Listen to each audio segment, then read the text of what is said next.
مستقيم صراط الذين أنعمت عليهم غير المغضوب عليهم ولا الضالين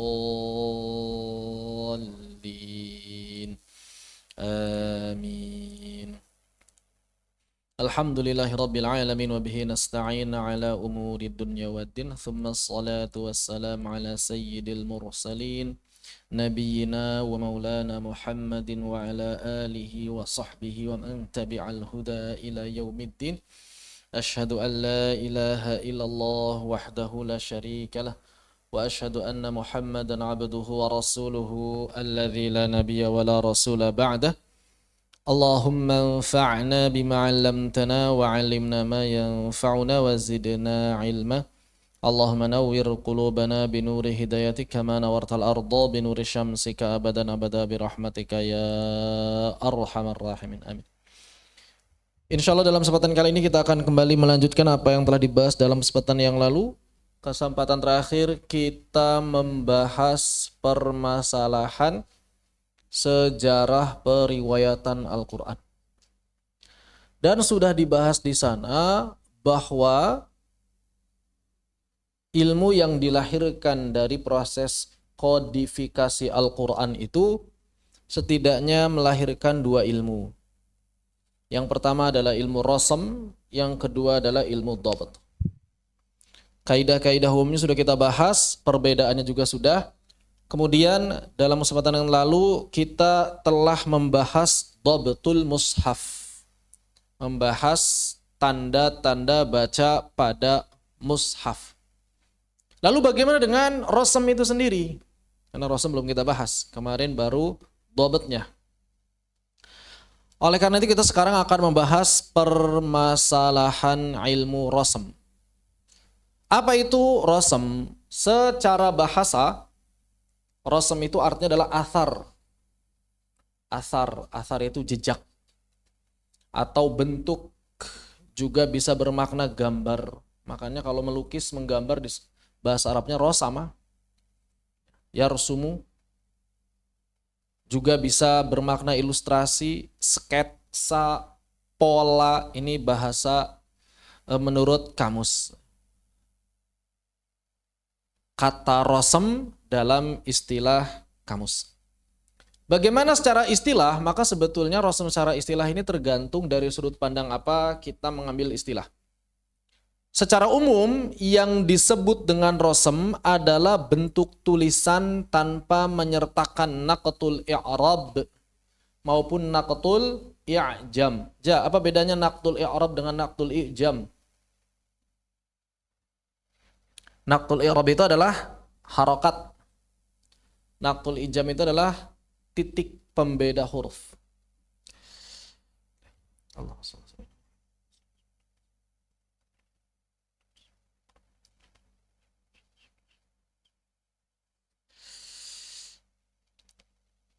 Naqtul i'rab adalah titik-titik yang zaman dulu diberikan oleh siapa? Yang ngasih naqtul i'rab?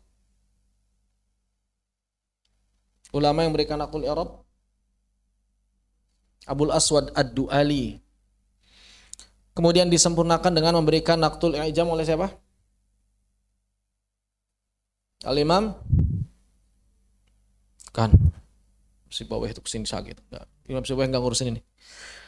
Imam Sibawayh lahir, Al-Quran sudah sempurna, mushaf sudah sempurna. Karena gurunya Imam Sibawayh itu yang menyempurnakan. Al-Khalil itu yang menyempurnakan. Siapa? Al-Imam Nasr ibn Asim. Dan juga Yahya ibn Ya'mur. Kemudian paling terakhir atau yang benar-benar merangkum dan menyempurnakan bentuk-bentuk itu adalah Al-Imam Al-Khalil ibn Ahmad Al-Farahidi, gurunya Imam Sibawayh. Yang menyempurnakan gurunya Imam Sibawayh. Jadi yang dimaksud dengan rasam adalah tulisan tanpa naqtul i'rab maupun naqtul i'jam. Tulisan apa? Maka di sini tergantung. Karena rasam itu ada 3 secara istilah. Rasam itu ada 3 secara istilah. Ada rasam imla'i, ini adalah rasam nahwi atau lughah. Maka ilmu rasam di dalam ilmu nahwu atau bab rasam dalam ilmu nahwu adalah tulisan tulisan kalimat-kalimat bahasa Arab yang ditulis sesuai dengan lafaz, sesuai dengan apa yang diucapkan, dan sesuai dengan kaidah-kaidah nahwu atau sharaf. Jadi kalau yang disebut dengan rasam imla itu apa? Tulisan dalam bahasa Arab yang sesuai dengan lafaz dan kaidah nahwu. Tulisan-tulisan bahasa Arab yang sesuai dengan lafaz dan juga nahwu. Jadi nanti acuannya kalau zaman sekarang kamus. Mana rasam yang lebih akurat, lihat kamus. Begitu. Acuannya adalah lafaz dan nahwu. Yang kedua ada yang disebut dengan rasam arudi. Rasam arudi adalah rasam atau tulisan, bentuk tulisan yang mengikuti wazan syair. Yang mengikuti wazan syair. Yang mengikuti pola dalam bait-bait syair. Dan itu kadang berbeda dengan kaidah bahasa Arab. Kadang berbeda, walaupun tidak selalu. Kadang ada perbedaan dengan kaidah nahwu, baik secara lafaz maupun secara tulisan. Secara lafaz yang paling sering itu ya. Seperti misalnya ma'a sering dibaca ma', misalnya begitu. Kalau dalam lafaz. Dan yang ketiga adalah rasam Utsmani atau istilahi. Rasam Utsmani atau istilahi. Utsmani atau istilahi. Maksudnya apa rasam Utsmani? Yaitu bentuk tulisan pada mushaf yang disepakati oleh sahabat ridwanullahi alaihim ajma'in pada masa penyeragaman mushaf berdasarkan perintah dari Sayyidina Utsman ibn Affan radhiyallahu anhu. Itu yang disebut dengan rasam Utsmani. Jadi yang disebut dengan rasam Utsmani adalah tulisan Al-Quran yang tertulis pada mushaf-mushaf Utsmani. Ada berapa mushaf Utsmani Kak Salwa? Yang disepakati atau yang masyhur? Yang masyhur 6. Hasan. Dari 6 ini yang disepakati sebetulnya cuma 4. Dari 6 ini yang disepakati hanya 4.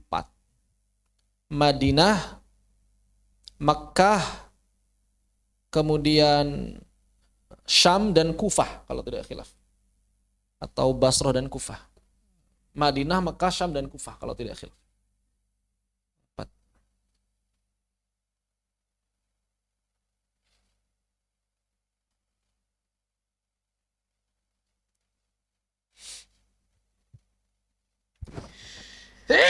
Alhamdulillah. Afan, saya ralat. Yang 4 itu adalah Madinah, Kufah, Basrah, Syam. Makkah nggak ada. Madinah, Kufah, Basrah, Syam. Makkah yang nggak ada. Itu 4 yang disepakati para ulama. Kemudian yang masyhur selain 4 ini ditambah Makkah dan Madinah kedua.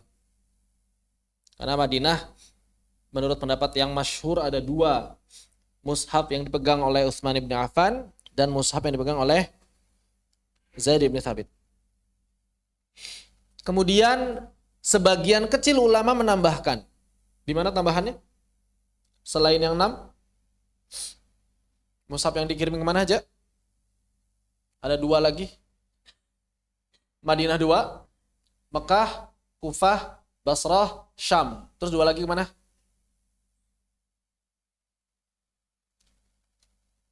Mana? Azidan? Gak tahu. 2 lagi kemana? Sadafat? Gak tahu. 2 lagi adalah ke Yaman dan ke Bahrain. Ini jarang disebut oleh para ulama. Kenapa? Karena bukti fisiknya dan secara riwayat juga jarang ditemukan. Bukti fisiknya tidak ada dan secara riwayat jarang ditemukan. Namun sebagian ulama dia ada walaupun dalam perjalanannya katanya tercecer. Jadi ketika dikirim tercecer sehingga tidak ditemukan bukti fisik. Begitu. Nah, bentuk tulisan yang ada pada mushaf-mushaf tadi, kita ambil saja pendapat yang masyhur pada 6 mushaf, Madinah 2, Mekah 1, kemudian Kufah, Syam dan Basrah, itulah yang disebut Rasm Utsmani. Manapun itu. Bagaimana kalau misalnya antara mushaf Syam dengan mushaf Mekah ada perbedaan? Ya dua-duanya Utsmani, tidak masalah. Bagaimana kalau misalnya antara Syam dengan Kufah ada perbedaan? Tidak masalah, dua-duanya Utsmani. Begitu. Pokoknya selama mengikuti salah satu dari 6 mushaf ini, maka dia disebut dengan mushaf Utsmani. Terus apa perbedaan antara rasm dengan dhabt? Sudah kita singgung juga sebelumnya, bahwa yang dimaksud dengan rasm adalah batang tubuh hurufnya saja, tanpa naqd i'rab, tanpa naqd i'jam. Adapun dhabt adalah tanda baca, baik berupa naqd i'rab, naqd i'jam, itu dulunya dhabt. Kemudian kalau sekarang mungkin bisa berkembang menjadi tanda baca waqaf, itu dhabt juga. Termasuk adalah kepala ain, itu adalah dhabt. Kepala ain itu adalah dhabt. Kalau sekarang ada apa lagi? Tanda ayat, tanda juz, tanda hizab, tanda rubu', tanda ruku', itu semuanya adalah dhabt. Itu semuanya dhabt, tanda baca di luar rasm. Jadi seluruh tanda baca di luar rasm itu adalah dhabt. Seluruh tanda baca di luar rasm itu adalah dhabt. Begitu. Sudah ada di Zoom.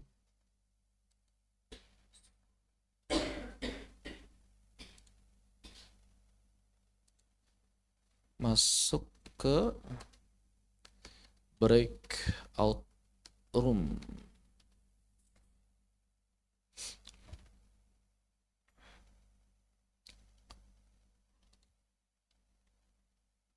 Baik. Ini adalah perbedaan antara rasm dengan dhabt. Contohnya bagaimana? Ini contohnya. Nah itu, ini adalah mushaf rasm tanpa dhabt. Ini contohnya mushaf rasm tanpa dhabt itu seperti ini. Enggak ada dhabtnya sama sekali. Kebaca enggak? Kalau udah hafal ya baca, tahu. Surat apa aja? Surat apa aja? Kalau enggak hafal enggak tahu. Hafal tahu. Makanya zaman dulu yang namanya Al-Quran itu talaqi. Surah apa? Al-Baqarah. Udah ini. Kita bisa baca ini kalau kita hafal. Syaratnya kita hafal dulu. Kalau nggak hafal nggak bisa kita baca. Ya. Innalladzina kafaru sawa'un 'alaihim anzartahum am lam tunzirhum la yu'minun. Oh, tahu. Oh iya, lanjut. Bisa. Jadi kita bisa membaca kalau kita hafal Al-Quran. Tapi kita tidak akan bisa membaca mushaf zaman dulu kalau kita nggak hafal.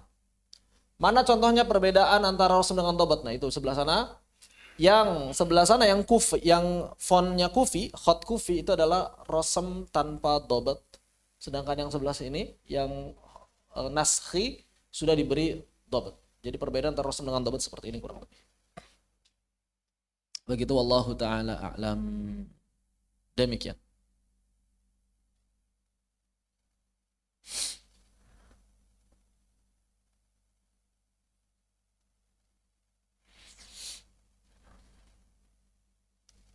Ini adalah makna atau definisi ilmu rasm. Terus apa yang dibahas? Objek bahasannya apa? Objek bahasan ilmu rasm adalah kitabatu kalimatil Qur'aniyah. Penulisan kalimat-kalimat Al-Quran.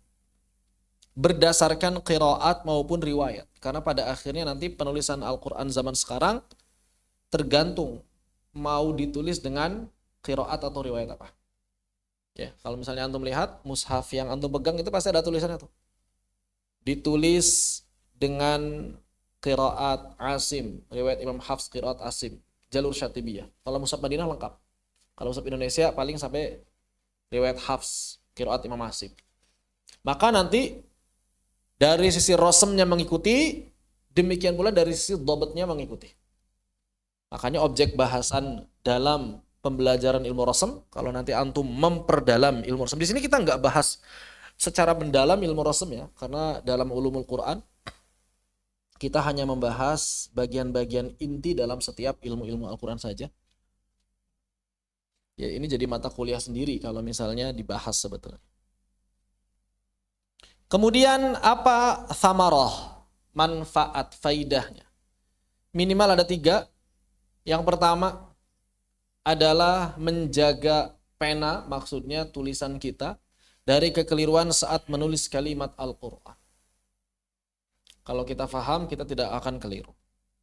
Selain menjaga dari kekeliruan yang jelas-jelas kekeliruan, dari lahan, yang beneran lahan, maka juga di antara manfaat mempelajari ilmu rasam adalah menjaga gaya penulisan batang tubuh huruf agar tetap sesuai dengan apa yang ditulis para sahabat di hadapan Nabi Sallallahu Alaihi Wasallam. Ini yang paling penting. Yang kedua ini yang paling penting. Yang benar-benar menjadi fokus inti pembelajaran ilmu rasam yang kedua. Karena bisa jadi tulisannya benar secara lafaz, namun keliru secara kaidah. Bisa jadi nulisnya benar, Bismillahirrahmanirrahim. Misalnya ada orang nulis Bismillahirrahmanirrahim pakai alif di Ar-Rahman. Ar-Rahman pakai alif. Itu kan secara penulisan benar. Bukan lahan. Secara lafaz benar. Akan tetapi itu tidak menjaga gaya penulisan batang tubuh huruf. Begitu. Maka ini diantara manfaat mempelajari ilmu rasam. Dan yang terakhir diantaranya adalah menjaga waqaf ibtida. Apa hubungannya ilmu rasam dengan waqaf dan ibtida? Apa hubungan ilmu rasam dengan waqaf dan ibtida? Apa hubungannya? Apa hubungan ilmu rasam dengan waqaf dan ibtida?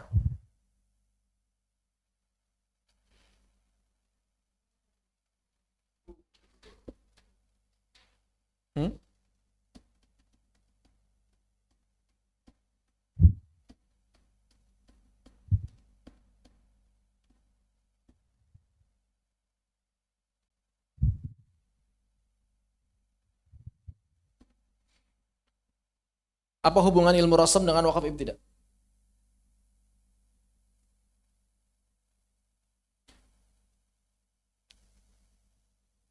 Gak tahu? Ada yang tahu? Hubungan ilmu rasam dengan waqaf dan ibtida. Ada yang tahu? Salwa, tahu nggak? Hubungan ilmu rasam dengan waqaf dan ibtida. Gak tahu? Tahu Ja? Hubungan ilmu rasam dengan waqaf dan ibtida. Di antaranya adalah misalnya ketika kita membahas permasalahan ibdal dalam bab rasam. Ibdal itu adalah huruf yang biasanya dalam rasam imla'i ditulis dengan satu huruf tertentu, tetapi dalam rasam Utsmani ditulis dengan huruf yang lain. Maka dalam bab waqaf, dia mengikuti rasam, bukan mengikuti bahasa. Seperti kata imra'atun. Dalam kaidah bahasa Arab, imra'atun itu pakai tak marbutoh. Artinya saat waqaf kita baca dengan ha. Imra'atun saat waqaf kita baca dengan ha imra'ah. Tapi ketika di dalam mushaf kata imra'atun ini ditulis dengan tak maftuhah, tak perahu, maka kaidah waqafnya pun mengikuti apa yang ditulis. Kaidah waqafnya mengikuti apa? Khususnya dalam qiraat Imam Asim. Mengikuti. Dia tidak dibaca imra'at, tapi dia dibaca, tidak dibaca imra'ah, tapi dibaca imra'at. Kenapa dibaca imro'at?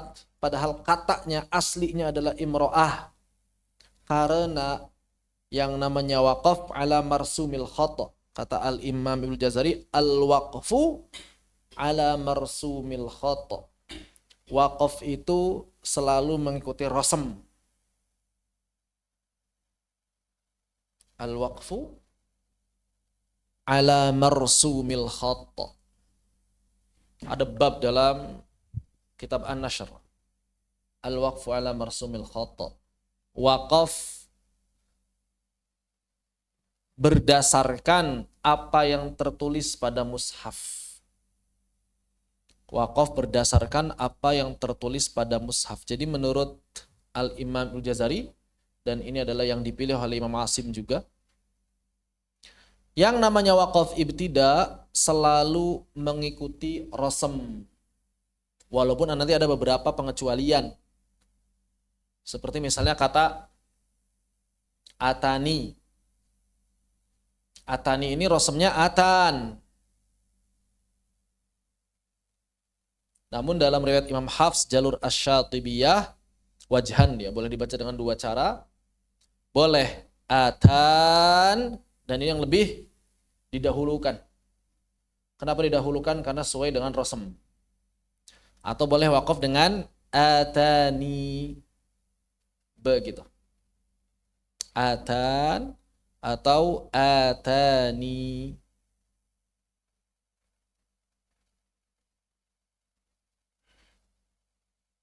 Demikian pula pengecualian terjadi pada qawarir. Qawarir yang awal ayat ada alifnya kan? Rasamnya ada alifnya. Qawariro, rasamnya ada alifnya.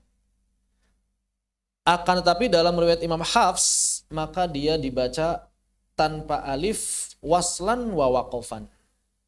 Wasal maupun waqaf. Tidak kita baca qawariro untuk yang di awal ayat. Kalau yang di akhir ayat mah qawariro ketika waqaf. Jadi kalau kita mau wasal, qawariro qawarir, bukan qawariro qawariro, bukan. Itu di antara pengecualian. Tapi umumnya qiraat Imam Asim selalu mengikuti rasam. Umumnya begitu. Demikian pula misalnya ketika kita membahas persoalan maqtu dan mausul. Dua kata yang ditulis bersambung dengan dua kata yang ditulis terpisah. Mau yang idgham, mau yang tidak idgham. Maka apabila dia dua katanya tertulis tersambung, walaupun tidak ada idgham secara lafal, seperti innama, ini kan gak ada idgham. Inna dan ma. Gak ada idgham kan? Inna dan ma. Artinya secara lafal, kita bisa waqaf di in secara suara. Secara suara kita bisa waqaf di in, ya kan? Secara suara.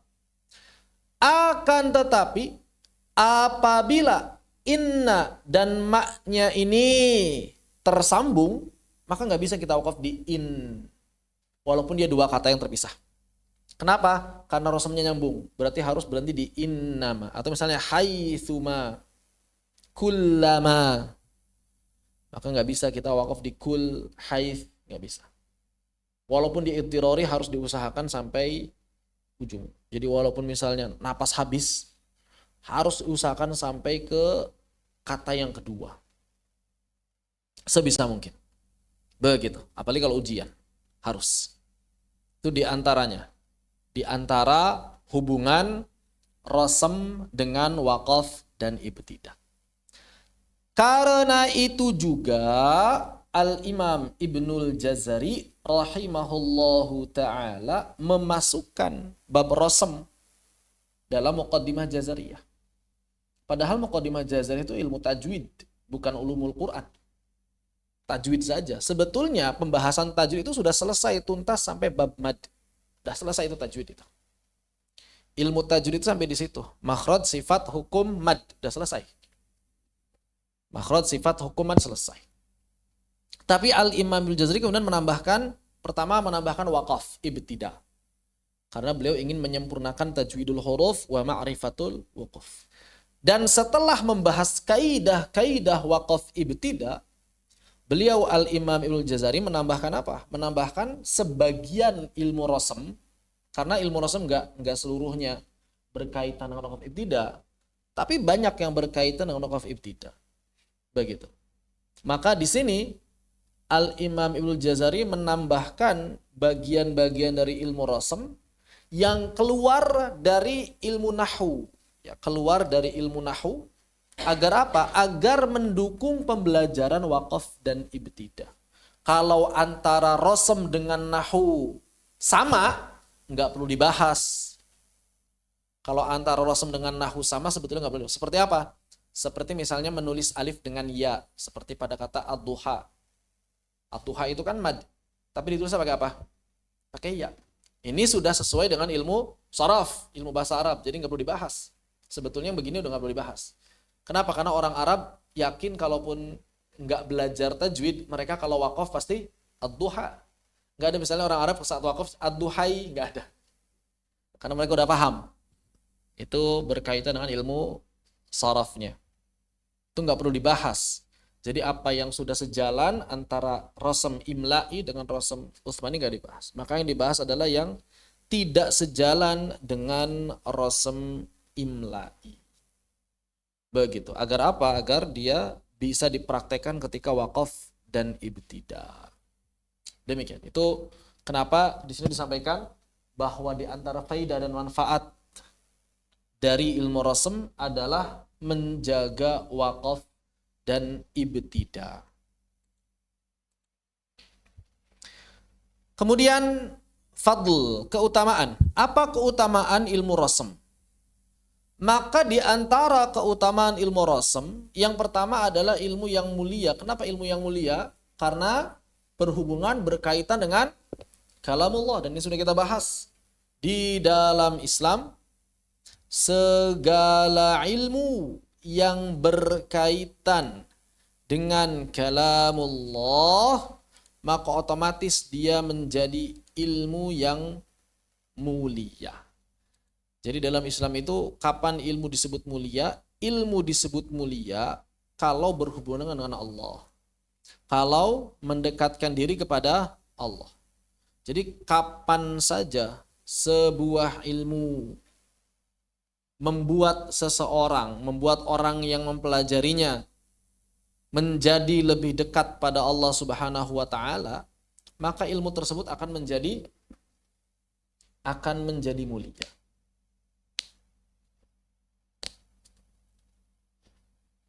Ini yang pertama. Yang kedua, bahwa di antara keutamaan ilmu ini adalah bahwa ilmu rosem mushaf itu menjadi syarat diterimanya sebuah qiraat standar. Jadi rukun qiraat yang sahih sudah kita hafal semuanya. Salah satunya adalah harus sesuai dengan rosem. Maka kalau kita tidak mempelajari rosem, kita tidak akan bisa membedakan mana qiraat yang syadz, mana qiraat yang sahih. Begitu. Berarti di sini sangat mulia sekali ilmu rosem. Kenapa? Karena dengan kehadiran ilmu rosem, nanti kita bisa menimbang mana qiraat yang sahih, mana qiraat yang tidak sahih. Seperti itu. Bentar. Saya ngehang nih. Wah, kok ngehang parah sih.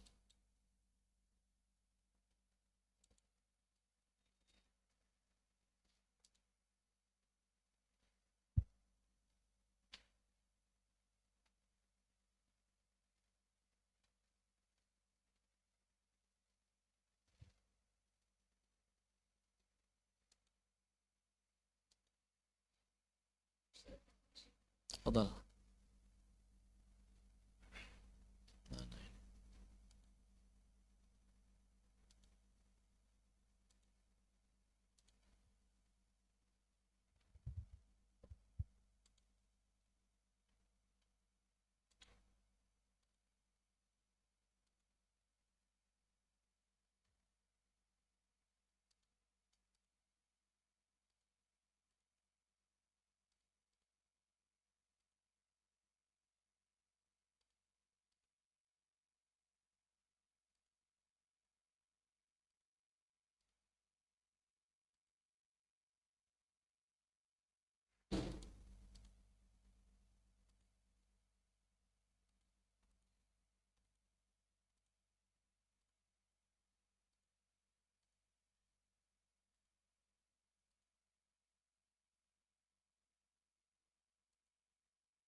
Lagi.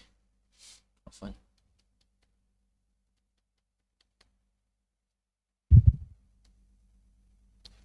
Ini adalah di antara keutamaan, fadlnya ilmu rasm. Kemudian nisbah. Nisbah itu adalah korelasi dengan ilmu yang lain. Maka ilmu rasm ini adalah bagian dari ulumul Quran. Makanya kita pelajari di sini. Bismillahirrahmanirrahim. Dalam ulumul Quran, sudah kita bahas di awal, ada ilmu yang berkaitan dengan bacaannya, ada ilmu yang berkaitan dengan tulisannya, ada ilmu yang berkaitan dengan maknanya, ada ilmu yang berkaitan dengan hukumnya. Ya kan? Maka ini adalah di antara ilmu ulumul Quran yang berkaitan dengan tulisan. Ilmu ulumul Quran yang berkaitan dengan tulisan itu minimal ada 3. Ada rasm, ada dhabt, ada khat. Tapi khat nggak kita pelajari karena khat ini menurut sebagian ulama nggak berhubungan langsung dengan Al-Quran. Dia ilmu kaligrafi. Ilmu khat itu ilmu kaligrafi. Makanya kita mesti membedakan antara ilmu khat dengan ilmu rasm. Ya. Antara ilmu khat dengan ilmu rasm. Karena kadang ada sebagian orang yang tidak bisa membedakan antara rasm, dhabt, dan khat. Ada sebagian orang yang kadang tidak bisa membedakan antara rasm, dhabt dengan khat. Seperti misalnya kalau kita melihat di dalam mushaf itu ada tulisan yang bertumpuk ya. Misalnya kata ittakhadhu misal. Tulisannya kayak gimana misalnya? Bisa begini, ittakhadhu ya. Ittakhadhu. Bisa begini kan? Ittakhadhu. Ya, ittakhadhu. Ini kadang yang kedua disalahkan nih. Karena dia katanya bertumpuk. Jadi taknya harus terpisah dengan hak. Ini nggak ada hubungan sama rasm. Nggak ada hubungan sama. Ini murni kaligrafi. Atau misalnya yattakhidhu yang lebih banyak lagi nyambungnya. Ada yang nulisnya yattakhidhu terpisah. Yattakhidhu. Ada yang harusnya nyambung. Ya takhidu. Wah, ini kan sebagian orang bingung bacanya nih. Ya takhidu. Ada sebagian orang yang mengatakan di sini cara nulis yang salah, nggak sesuai rasm. Nggak ada hubungan sama rasm. Ini adalah murni kaligrafi. Tidak ada hubungan dengan rasm. Jadi bedakan antara rasm dengan dhabt, bedakan antara rasm dengan kaligrafi. Begitu. Jangan sampai kita ngebahas rasm malah yang ditanyakan kaligrafi atau yang dikritisi mungkin masalah kaligrafi. Karena ada beberapa buku judulnya Mari Gunakan Rasm Utsmani gitu. Intinya judulnya seperti itulah. Tapi isinya ngebahas apa? Ngebahas dhabt. Bahkan ada judul seperti itu tapi isinya ngebahas apa? Ngebahas kaligrafi. Nggak ada hubungan sama sekali. Berarti penulisnya nggak paham mana bab rasm, mana bab dhabt, mana bab khat kaligrafi. Ini mesti dipahami baik-baik agar kita tidak keliru dalam menjelaskan sebuah cabang ilmu. Jangan sampai keliru. Ya, penuntut ilmu masa keliru masalah yang sederhana. Ini masalah yang mendasar. Jangan sampai keliru. Begitu. Allahu a'lam bishawab. Nah, termasuk tanda kepala ain seperti yang telah kita bahas. Maka ini mau ada kepala ain, mau tanpa kepala ain, ini tidak mengubah rasm selama rasmnya alif. Ilmu rasm ngebahas dia pakai alif atau apa. Maka selama rasmnya alif ini tidak disebut mengubah rasm. Kenapa? Karena kepala ain ini dalam ilmu rasm bukan rasm. Kepala ain ini adalah dhabt. Sudah kita bahas ya. Dia dhabt. Begitu. Adapun rasm hanya membahas si hamzahnya ditulis dengan apa?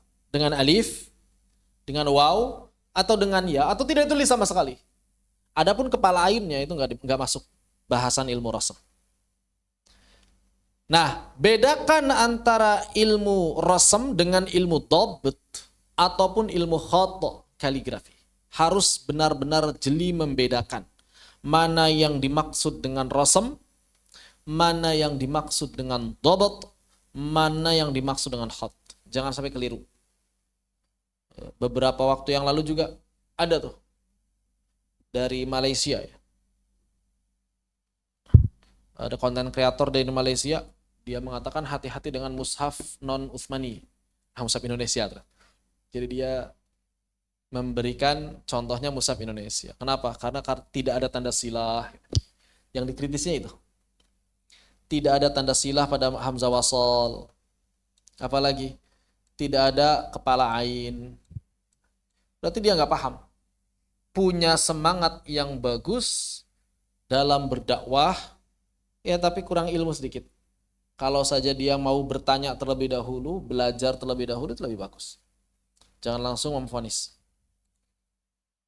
Begitu, Allahu a'lam. Kemudian ilmu rasm juga berhubungan erat dengan ilmu qiraat seperti yang tadi telah kita bahas. Kenapa? Karena rasm mushaf ini menjadi landasan penting untuk menentukan mana qiraat yang sahih, mana qiraat yang syadz. Jadi sangat penting sebetulnya.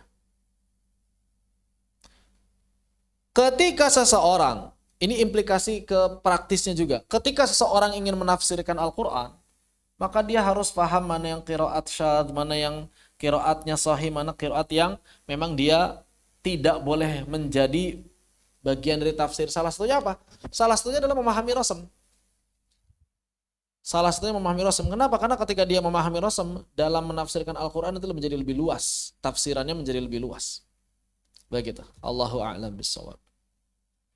Kemudian peletak dasar. Siapa yang membuat rambu-rambu penulisan ilmu rasm? Maka kalau secara praktek jelas para sahabat ridwanullahi alaihim ajma'in. Siapa di antaranya para penulis wahyu? Siapa di antaranya para penulis wahyu? Zaid bin Thabit. Kemudian yang benar-benar di sisi Nabi terus siapa? Selain Zaid bin Thabit.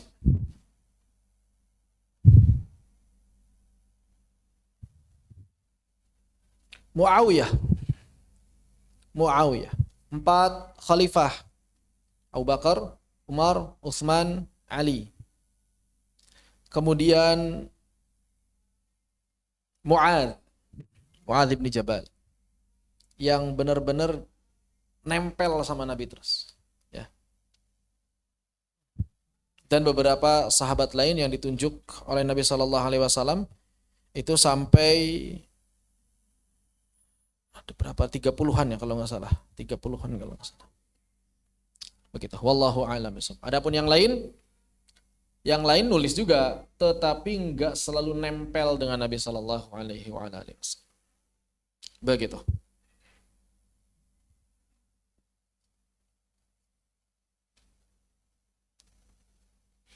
Kemudian secara praktek, Kemudian secara teori, siapa yang pertama kali merumuskan atau menulis kitab tentang rasm? Maka menurut riwayah, karena ini kitabnya sudah tidak ditemukan. Menurut riwayah, ulama yang pertama kali menulis tentang rasm adalah Al-Imam Ibnu Amir, salah satu imam qiraat. Al-Imam Ibnu Amir, salah satu imam qiraat yang menyusun kitab Ikhtilaful Masahif, perbedaan mushaf-mushaf. Beliau membandingkan 3 mushaf atau 4 mushaf ya.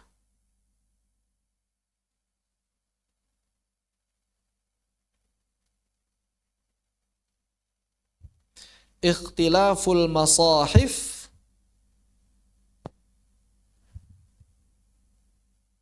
Ikhtilaful Masahif,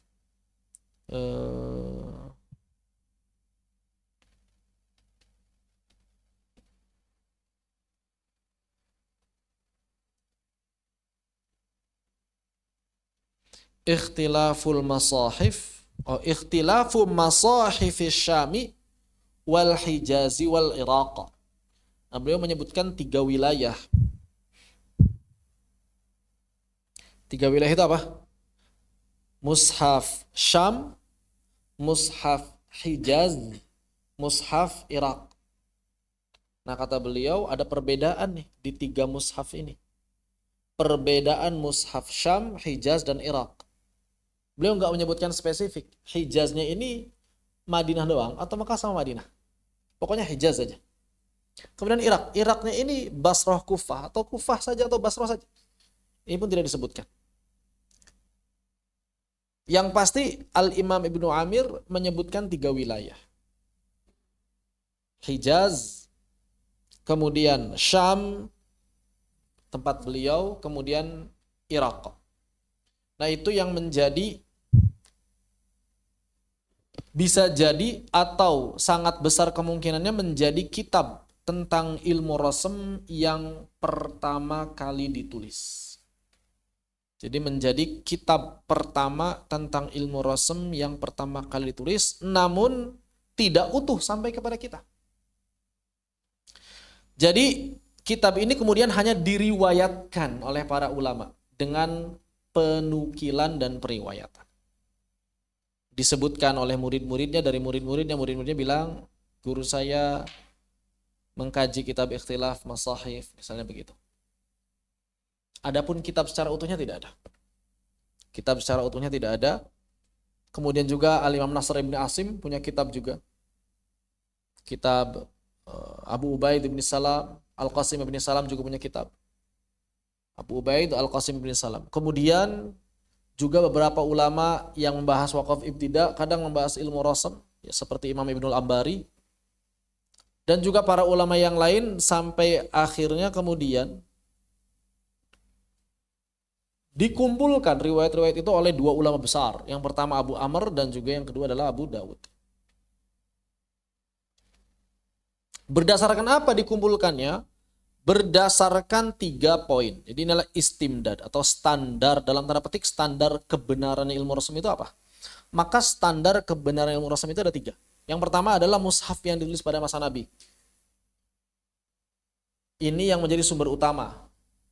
Tapi kan mushafnya udah nggak ada, maka berarti nanti bisa bertanya kepada sebagian sahabat yang pernah melihat mushaf tersebut. Begitu. Yang kedua mushaf-mushaf Utsmani, dan ini yang menjadi landasan penting dalam perkembangan mushaf, dalam perkembangan rasm mushaf. Kenapa? Karena menurut kebanyakan ulama kita tidak boleh menyelisihi mushaf Utsmani. Dan yang ketiga riwayat. Nah, di sini yang jadi masalah. Mushaf yang ditulis pada masa Nabi tidak ada. Karena sudah tidak ada, sudah hancur, sudah hanya tinggal tersisa puing-puingnya saja, hanya tinggal tersisa sebagiannya saja dan salinannya. Bahkan mushaf-mushaf Utsmani pun sama. Mushaf Utsmani yang 6 atau yang 8 sudah tidak ditemukan pada masa generasi berikutnya. Maka untuk melengkapi yang kurang, dari mana? Dari riwayat. Disinilah muncul perbedaan kadang-kadang. Jadi perbedaan itu munculnya dari mana? Dari riwayat. Walaupun sebetulnya kalau kita lihat mushaf-mushaf Utsmani sejak awal menurut para ulama juga sudah ada perbedaan, tapi nggak banyak. Hanya memang makin tampak perbedaan itu karena riwayatnya beda-beda. Karena kan ulama bisa jadi nggak melihat semua mushaf. Dia hanya melihat 3. Sebagian ulama yang lain melihat 2. Sebagian ulama yang lain bisa jadi melihat 4. Dan mereka hanya mengatakan, menyampaikan apa yang dilihat. Oh, saya sudah melihat 4 mushaf, semuanya nggak pakai alif, misalnya begitu. Oh, saya melihat mushaf yang 2 justru pakai alif. Ya karena bisa jadi mushafnya beda yang dilihat. Seperti itu. Maka riwayat-riwayat inilah yang dikumpulkan oleh Al-Imam Abu Amr Ad-Dani dan juga Al-Imam Abu Dawud. Jadi kalau ada yang bertanya kenapa kok bisa berbeda? Ya karena yang pertama, yang paling penting itu, mushaf-mushaf Utsmani pun menurut pendapat yang lebih kuat sudah ada perbedaan di sana. Yang kedua, ketika tidak ditemukan nas atau teks naskah mushaf Utsmani yang asli, maka dicari riwayatnya. Ternyata dalam riwayat kadang ada perbedaan pendapat, karena hafalan orang beda-beda. Enggak bisa jadi mungkin dia melihat mushaf tapi lupa tulisannya, walaupun Walaupun hafal ayatnya, kita kan kalau misalnya hafal ayat aja, tapi belum tentu kalau nulis itu pas. Begitu. Maka kemudian muncullah dua madhab besar dalam ilmu rasam. Yang pertama adalah madhabnya Al-Imam Abu Amr Ad-Dani.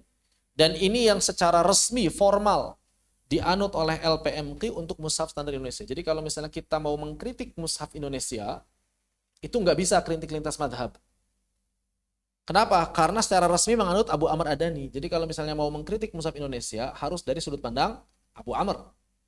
Misalnya, poin kritik yang tepat. Ini menurut Abu Amr tidak ada alifnya. Kenapa LPMQ pakai alif, misalnya begitu. Nah itu kritik. Tapi kalau misalnya, ini menurut Imam Abu Dawud lemah, kenapa dipakai ya? Terserah. Imam Abu Dawud terserah, kata Imam Abu Dawud lemah. Jadi itu kritik yang tidak tepat. Karena kadang masih ada sebagian orang yang mengira perbedaan rasam antara mushaf Indonesia dengan mushaf Madinah itu otomatis harus ada yang salah satunya. Enggak begitu konsepnya. Wah ini kata kalimat pakai ta. Mushaf Indonesia pakai ta marbutoh. Surah apa? Yang terkenal itu, surah Yunus 96 ya. 96 atau 93, 90-an. Kalimatur Rabbik.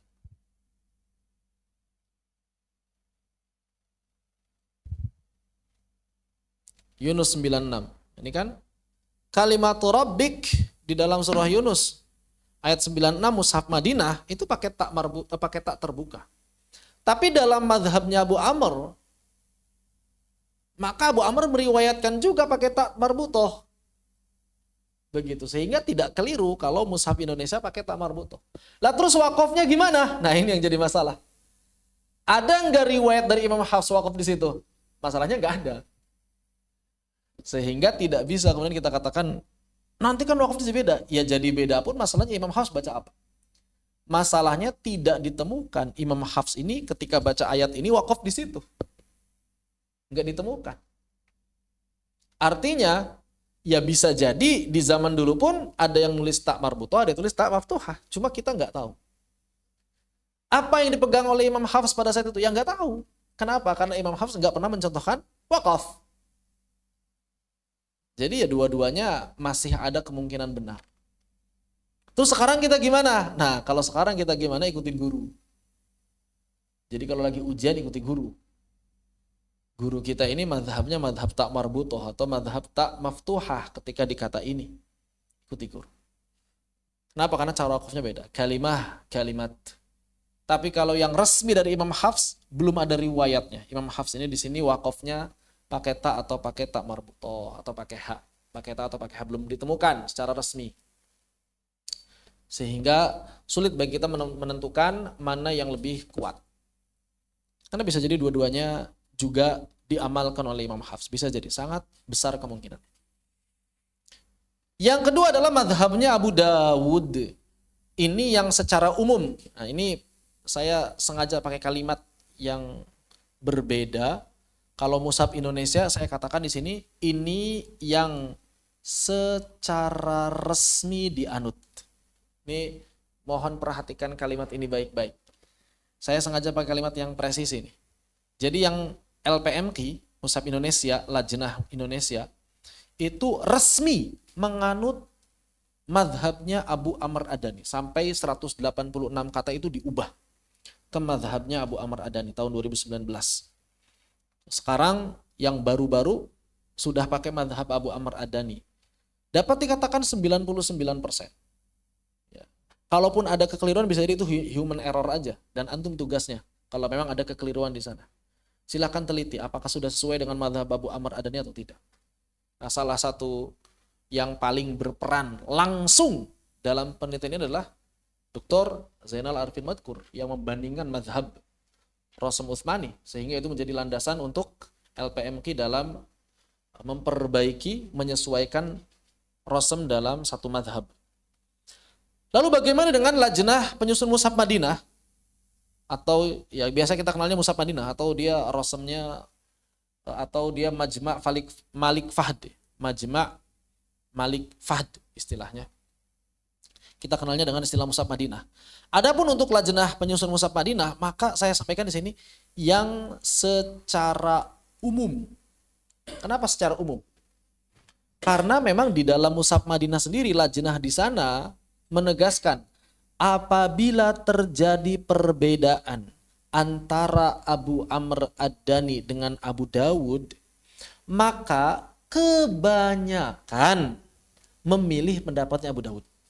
Tidak dikatakan seluruhnya. Jadi dalam Mushaf Madinah disebutkan seperti itu.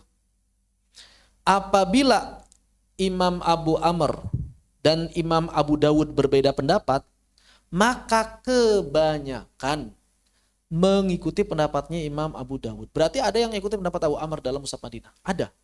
Cuma belum dipastikan berapa-berapanya. Tapi kalau nggak salah, Dr. Zainal Arifin Madkur itu punya penelitiannya juga.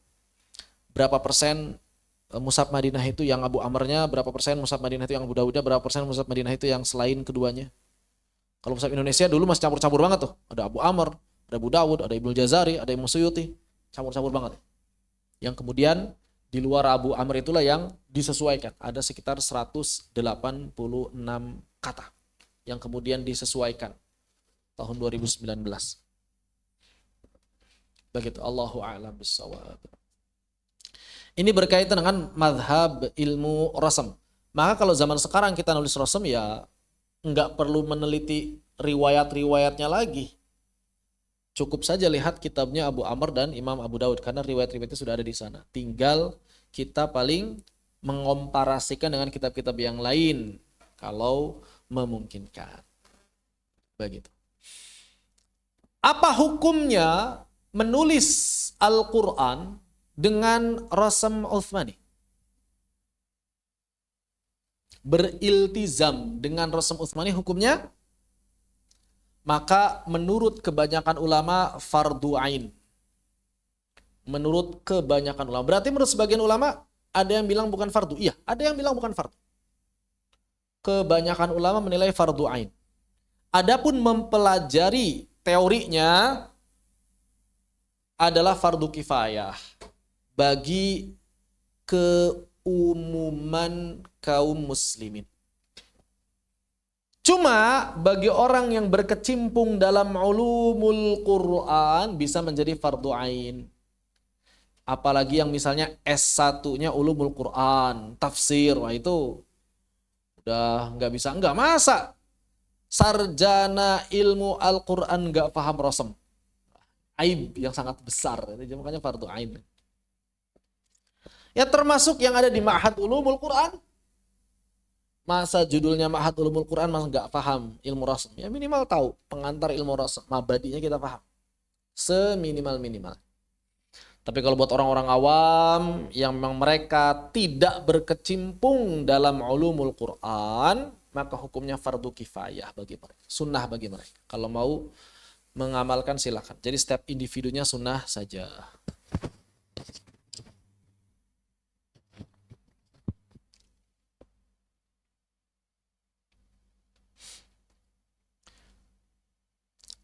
Kemudian berkaitan dengan pendapat para ulama, apakah rasam mushaf Al-Quran ini sifatnya wahyu atau ijtihad? Sifatnya wahyu atau ijtihad? Maka di sini ada 3 pendapat di kalangan para ulama, minimal 3 pendapat ini disebutkan juga oleh Dr. Manna'ul Qattan.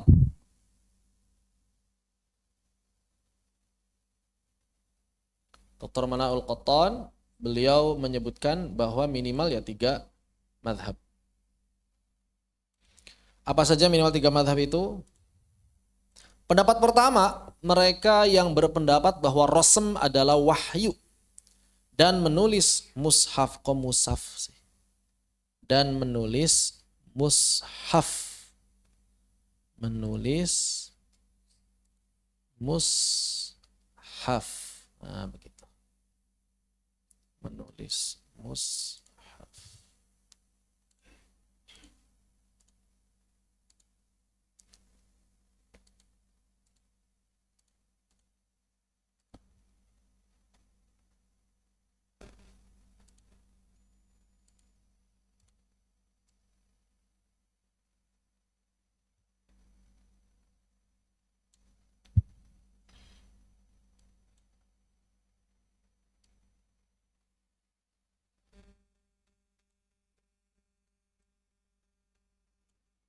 Bentar ya, ada tambahan.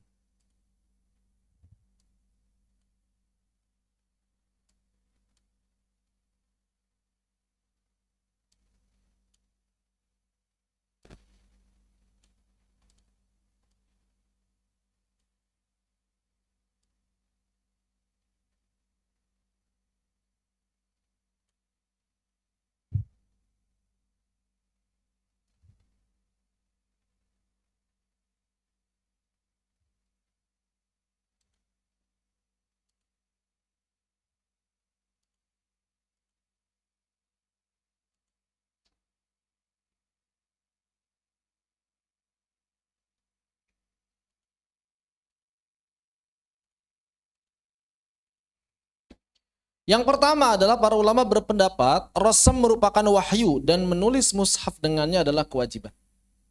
Rasam adalah wahyu dan menulis mushaf dengannya adalah kewajiban. Makanya madhab pertama ini biasa nanti turunannya ada yang suka mencari ilal, mencari alasan. Kenapa tulis begini? Kenapa tanpa alif? Kenapa ada tambahan? Kenapa harus algon? Itu biasa dicari-cari. Kenapa? Karena mereka berpendapat itu wahyu. Maka tidak mungkin tertulis begitu saja. Jadi pasti ada mukjizatnya. Biasa turunannya begitu. Mereka yang berpendapat rasam adalah wahyu. Namun pendapat kedua mengatakan rasam itu bukan wahyu, dia ijtihad. Tapi ijtihad yang disepakati para sahabat. Sehingga kita tidak boleh menyelisihi ijma'. Memang bukan wahyu, tapi para sahabat udah sepakat. Kalau para sahabat udah sepakat, maka haram kita nggak mengikuti kesepakatan itu. Makanya pendapat kedua mengatakan rasam adalah ijtihad, namun menulis dengannya adalah kewajiban. Kenapa wajib? Karena sudah menjadi ijma' dan kita tidak boleh keluar dari ijma'. Haram keluar dari ijma'. Pendapat ketiga mengatakan bahwa rasam adalah ijtihad. Sama dengan pendapat kedua. Cuma mereka berbeda pendapat. Menurut pendapat ketiga, menulis Al-Quran dengan rasam Utsmani bukan kewajiban. Dianjurkan aja, silakan. Itu lebih bagus, tapi nggak wajib. Ini menurut pendapat yang ketiga. Coba, menurut antum, mana yang lebih kuat?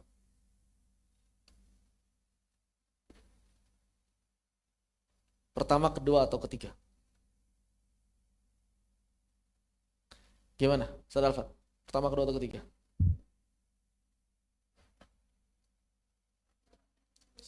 Yang kedua, apa alasannya?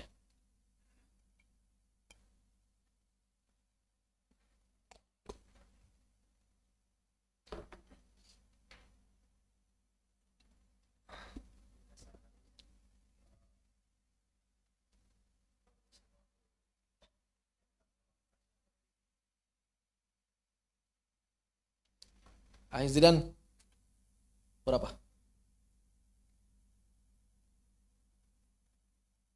Pertama, kedua, ketiga.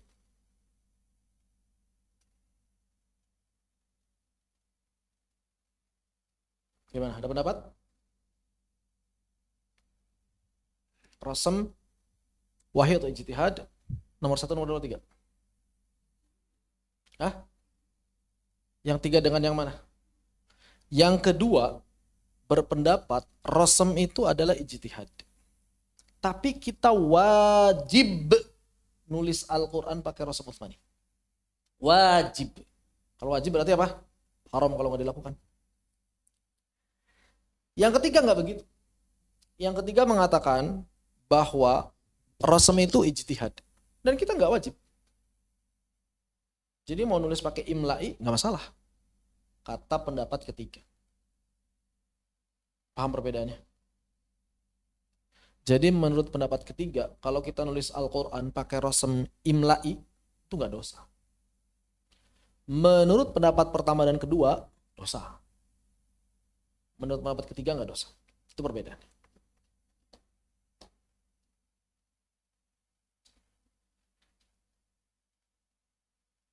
Ada pendapat? Kasalwa ada pendapat? Pendapat nomor berapa Kak Salwa?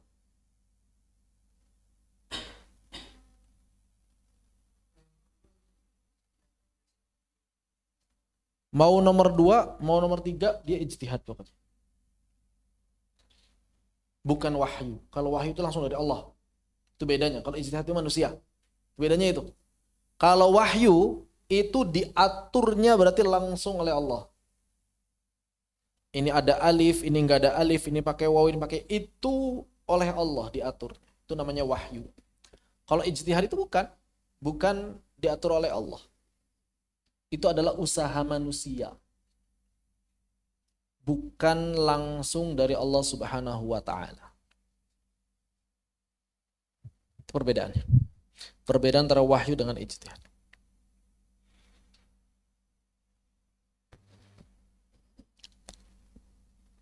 Gimana? Yang di Zoom kira-kira yang lebih kuat pendapat yang pertama, yang kedua, atau yang ketiga? Ustadz, kalau Ana pendapat yang kedua, Ustadz. Yang kedua. Yang lain?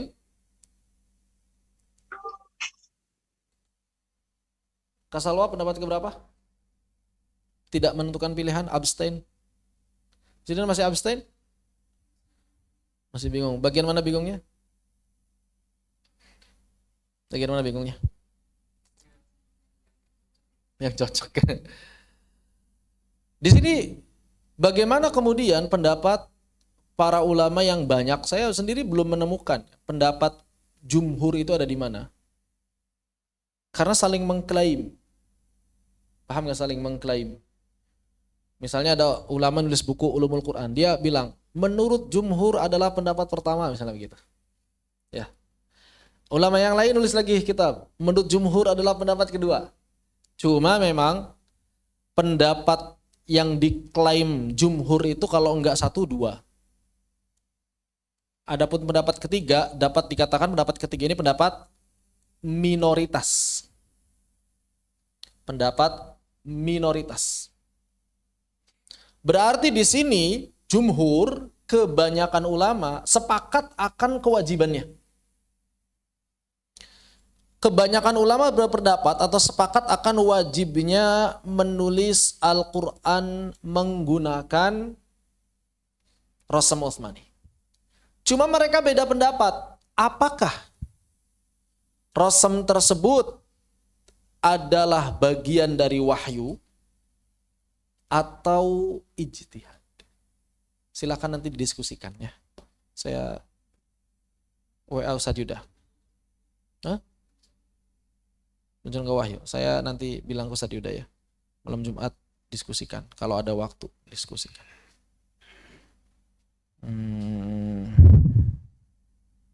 Ustaz Yuda. Tambahan tema. Tambahan tema untuk didiskusikan.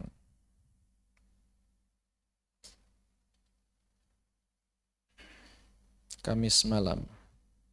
Apakah Rasam Utsmani wahyu atau ijtihad?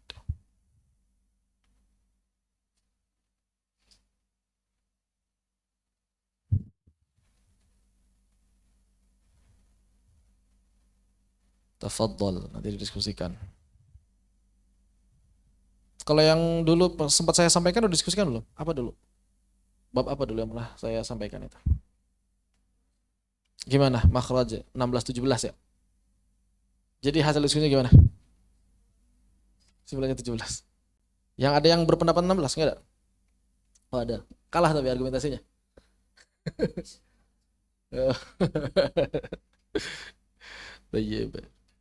Baik, begitu ya. Makanya nanti dalam pembelajaran Rasam Utsmani itu para ulama ada yang menggali kenapa begini, kenapa begitunya. Karena tidak mungkin, kalaupun dia ijtihad, pasti ada alasan para sahabat kenapa kemudian ditulis pakai itu. Iya kan? Kenapa kemudian dia ditulis pakai waw? Maka Dr. Ghanim Qaduri Al-Hamad menyebutkan beberapa poin dalam bab tersebut. Cuma ini tadi belum sempat dimasukin ke situ. Tambahan. Nah, di sini disebutkan Yang pertama berkaitan dengan apa? Berkaitan dengan madhab yang pertama dalam pembelajaran apa? Rasam. Begitu. Maka ternyata menurut madhab pertama, masalah kenapa ada rasam ini ada yang beda dengan imla'i, menurut madhab pertama itu apa? Menurut madhab pertama itu karena tulisan zaman dulu itu berbeda gaya dengan tulisan zaman sekarang. Begitu. Kemudian mereka bahkan berpendapat bisa jadi itu adalah dalam tanda petik kecacatan penulisan orang-orang zaman dulu. Makanya disebutkan apa? Zawahir rasmi min su'i hijail awalin. Ini enggak ada di situ ya. Belum ada. Baru nambahin barusan ini. Kelewat. Tapi kalau misalnya antum ingin tahu yang lebih jelas, kitab ini diambil dari kitab Muyassar Ilmir Rasmi wad Dabti. Silakan beli kitabnya. Al-Muyassar fi Ilmi Rasmi wad Dabti, Dr. Ghanim Qadduri Al-Hamad. Dr. Ghanim Qadduri Al-Hamad. Saya sering sekali menyebut nama beliau karena kitab-kitabnya enak dikaji. Al-Muyassar fi Ilmi Rasmi wad Dabti. Tidak terlalu tebal. Al-Muyassar fi Ilmi Rasmi wad Dabti. Tadinya saya mau bawa kitab aslinya, nggak ketemu, kitab aslinya nggak ketemu, kemungkinan di Bandung. Terus saya cari PDF-nya ada, cuma nggak jelas. Begini PDF-nya. PDF-nya nggak jelas. Jadi madhab pertama mengatakan bahwa kenapa ada terjadi perbedaan antara Rasam Utsmani dengan Rasam Imla itu karena gaya penulisan para penulis zaman dulu yang kurang bagus. Begitu. Ini pendapat siapa? Disebutkan pendapatnya Imam Al-Farra, Ibnu Qutaibah, dan Imam Ibnu Khaldun yang berpendapat seperti itu. Al-Farra, Ibnu Qutaibah, dan Ibnu Khaldun. Pendapat kedua mengatakan bahwa zahir rasmi tadulu ala israri khafiyyah atau ma'ani idhafiyah. Pendapat kedua mengatakan setiap perbedaan rasam Utsmani dengan Imla itu ada rahasianya. Ini biasa kalau berpendapat rasam itu wahyu. Orang yang berpendapat rasam itu wahyu pasti berpendapat ada rahasia di balik itu. Makanya dicari-cari itu. Biasa dicari-cari. Entah itu tafsirnya segala macam, pokoknya dicari. Ya. Ada makna tambahan dan lain sebagainya. Siapa ini misalnya? Di sini disampaikan yang berpendapat seperti adalah Ibnu Al-Banna Al-Marakishi, Abdul Aziz Ad-Dabbagh. Ini di antara yang berpendapat seperti itu. Sedangkan pendapat ketiga ini disebabkan permasalahan apa? Permasalahan bahasa. Jadi para sahabat kenapa nulis seperti itu? Karena masalah bahasa. Bukan masalah ada rahasia segala macam, nggak ada. Bukan juga karena mereka itu tulisannya nggak bagus, akhirnya disalinnya nggak bagus, bukan. Tapi karena masalah bahasa, maka di sini apa? Nah, hadzaf. Kenapa itu hadzaf? Misalnya di sini karena qasdul ikhtisar. Kenapa ada hadzaf? Karena untuk meringkas. Jadi kebiasaan orang-orang Arab itu untuk meringkas. Kenapa ada hadzaf? Jadi ini alasan kenapa ada hadzaf, alasan kenapa ada ziyadah, alasan kenapa ada badal, alasan kenapa ditulis hamzah, alasan kenapa kemudian ada wasal dan fasal. Di antara itu, ya. Begitu. Kemudian apa di sini? Al-iktifa bil harokah. Kenapa ada hadzaf? Untuk menyembunyikan harokah. Begitu. Atau misalnya di sini orang-orang Arab tidak terbiasa untuk mengumpulkan dua huruf tertentu seperti dua huruf alif, makanya dihilangkan alifnya satu kadang-kadang. Begitu. Kathratul isti'mal, karena sering digunakan seperti lafadz Allah nggak ada alifnya misalnya. Ini kan udah biasa, orang-orang udah begitu. Begitu. Kemudian di sini ya, membangun rasam itu berdasarkan tata cara wasal bukan tata cara waqaf. Ini di antara alasan hadzaf. Alasan ziyadah apa? Al-faraq, membedakan, seperti yang telah kita bahas. Mi'ah membedakan dengan minhu, ulaik membedakan dengan ilaik. Itu membedakan. Kemudian ini apa? At-taqwiyah, untuk menguatkan, ya, memperjelas. Isba'ul harokat, untuk menunjukkan harokat dan lain sebagainya. Al-badal mura'at al-asl. Kenapa kemudian ada alif yang kadang ditulis dengan waw? Untuk menjaga asli. Seperti kata solat. Solat itu aslinya solawa. Solah itu aslinya secara bahasa solawa. Maka dijaga bahasa asal ini. Doha, dohaya. Duha, dohaya kan aslinya. Doh. Maka dia menjadi ya menjadi alif tapi ditulis dengan ya begitu. Bina urasmi alal imalati fit tafkhim. Kemudian agar kemudian dia bisa dibaca dengan imalah, tidak dibaca tafkhim. Karena kalau dia ditulisnya pakai alif dalam keadaan tertentu nggak bisa dibaca imalah. Tapi kalau alifnya ditulis dengan ya bisa dibaca imalah. Maka ditulis dengan ya. Misalnya begitu. Wadduha. Kalau ditulisnya pakai alif nggak bisa. Wadduha nggak bisa, harus wadduha. Misalnya seperti wama banaha, nggak bisa kita baca wama banehe, nggak bisa. Kenapa? Dibacanya apa? Wama baneha. Kenapa? Karena ha di sini pakai alif. Untuk menunjukkan dia nggak bisa imalah, begitu. Maka ditulis pakai ya untuk menunjukkan ada imalah. Ada alasan, jadi alasannya alasan bahasa. Juga sama di sini agar waqaf dan wasalnya itu bisa terjaga. Kemudian di sini apa? Ilalul hamzah. Kenapa kemudian hamzah ditulis pakai alif kadang nggak ditulis sama sekali? Ini untuk mempermudah tashil. Kenapa? Karena kadang hamzah dibaca dengan ibdal. Ya, musoda dibaca musoda, ainaka dibaca ainak, dan lain sebagainya. Kemudian menjaga infisal dan tahqiq. Sedangkan kalau dia berada di awal kata, selalu ditulis dengan alif karena apa? Untuk menjaga tahqiq agar hamzah dibaca dengan jelas. Fasal dan wasal juga sama, kurang lebih seperti itu. Nah, oleh karena itu menurut Dr. Ghanim Qaduri Al-Hamad, masail dalam bab rasm 5 ini saja.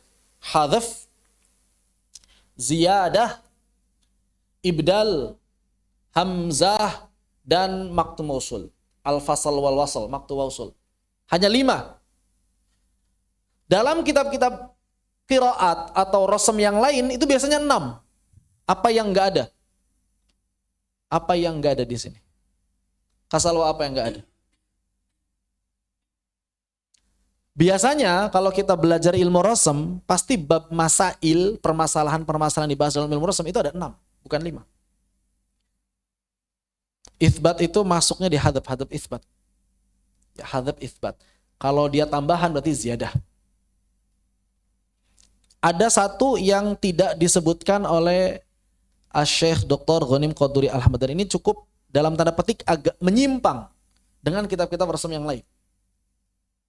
Karena rata-rata kitab rasm yang lain itu 6 menyebutkan. Apa itu? Maka permasalahan atau masail yang disebutkan oleh kitab-kitab rasm itu biasanya 6. Yang pertama hadzaf, yang kedua ziyadah, yang ketiga fasal wal wasal. Fasal wal wasal itu adalah maqtu mausul.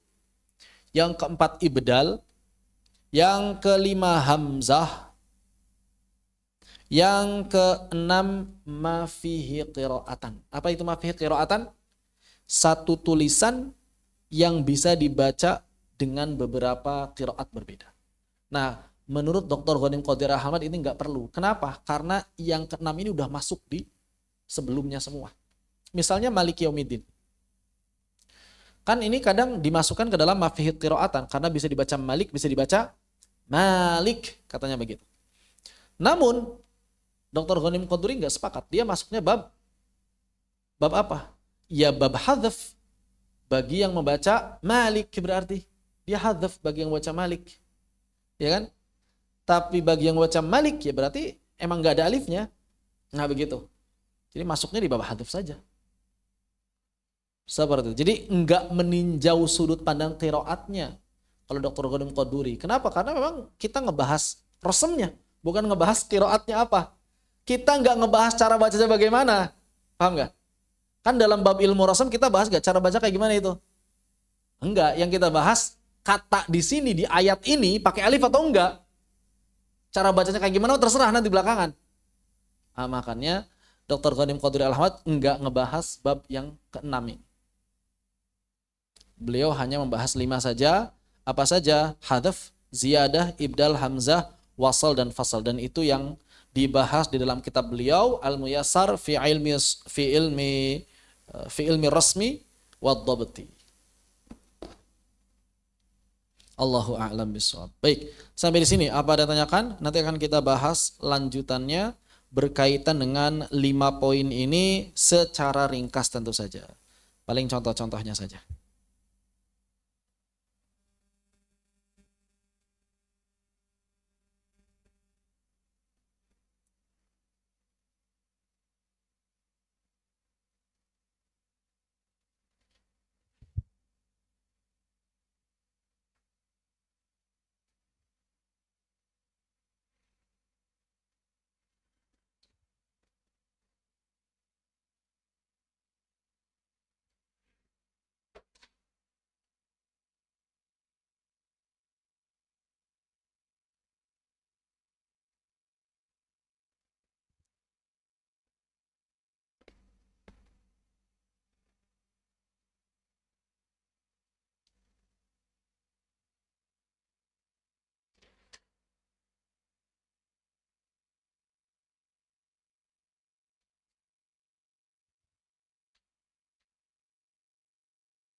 Apabila tidak tanyakan sampai di sini, kita lanjutkan sedikit merinci permasalahan dalam ilmu rasmi. Yang pertama hadf. Hadf ini terjadi pada 5 bab.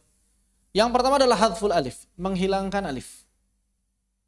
Yang kedua adalah menghilangkan ya. Yang ketiga menghilangkan waw. Yang keempat menghilangkan lam. Dan yang terakhir menghilangkan nun. Ini huruf-huruf yang kadang tidak ditulis. Suka ada yang nanya, hadf ini siapa yang melakukannya katanya. Gitu. Siapa yang melakukan hadf? Mungkin di benak penanya mikirnya hadf itu kan artinya dihapus, dihilangkan. Mungkin di benak dia mikirnya itu asalnya ada, kemudian dihapus dan dihilangkan. Ini agak kurang tepat. Mesti dijelaskan terlebih dahulu bahwa diperjelas di sini maksud hadzf ini adalah bahwa tulisan Al-Quran sejak awal ditulis para sahabat sudah begitu. Jadi hadzf ini bukan asalnya ada kemudian ditulis, kemudian dihapus tulisannya, bukan. Tapi maksudnya menurut kebiasaan bahasa Arab ada, tapi pas di mushaf nggak ada. Paham ya perbedaannya ya? Bukan artinya asalnya ada terus dihapus-hapus, bukan. Maksudnya adalah di dalam penulisan sehari-hari bahasa Arab, dia ini ada, alifnya ada, ya-nya ada, wawunya ada, lamnya ada, nunnya ada. Kalau nulis bahasa Arab. Tapi pas di mushaf, mushaf yang tadi, entah itu mushaf Utsmani, atau berdasarkan riwayat yang datang dari para imam qiraat, ternyata mereka nggak ada huruf-huruf ini. Jadi bukan dihapus oleh 1-2 orang, tapi memang sejak awal penulisan tidak ada. Maka bagaimana hadful alif? Nah ini hadful alif ini terbagi menjadi 2. Yang pertama adalah yang memang diatur atau lebih tepatnya benar-benar murni Utsmani, tidak berkaitan dengan bahasa Arab. Murni Utsmani tidak berkaitan dengan bahasa Arab. Kemudian ada beberapa yang berkaitan dengan bahasa Arab dan juga ada yang berkaitan dengan kata-kata tertentu. Jadi yang pertama ini bisa dibuat kaidah. Maksudnya bisa dibuat kaidah itu apa? Berarti seperti usul kalau qiraat itu. Misalnya apa? Di sini misalnya makana ba'dal alif hamzah. Kalau misalnya setelah alif ada hamzah. Maka kalau setelah alif ada hamzah, ini tidak ditulis alifnya. Oh enggak, afwan, kebalik. Yang pertama adalah jamak mudzakkar salim. Maka jamak mudzakkar salim ini tidak ada alifnya kecuali kalau setelah alifnya ada hamzah, maka ada alifnya. Seperti misalnya di sini apa? Kata Rabbil alamin, maka al-alamin, alamin kan jamak mudzakkar salim. Alamin jamak mudzakkar salim. Maka dia di A-nya nggak ada alif. Tapi kalau setelah alifnya ada hamzah seperti khaifin, maka alifnya muncul lagi. Khaifin, setelah alifnya ada hamzah, khaifin, maka dia alifnya muncul lagi. Contohnya begitu. Atau setelah alifnya ada huruf bertasydid, maka alifnya muncul lagi. Seperti ad-dallin. Begitu. Ya. Berikutnya adalah pada jamak muannats salim seperti muslimat. Muslimat. Maka muslimat enggak pakai alif. Begitu. Kecuali apa di sini? Kecuali pada sebagian kalimat seperti sayyiat atau raudhat dan seterusnya. Itu ada beberapa pengecualian yang detail karena walaupun dibuat kaidah kadang-kadang kok ini enggak ya, kok ini enggak ya, gitu. Seperti itu. Makanya ada pengecualian tertentu.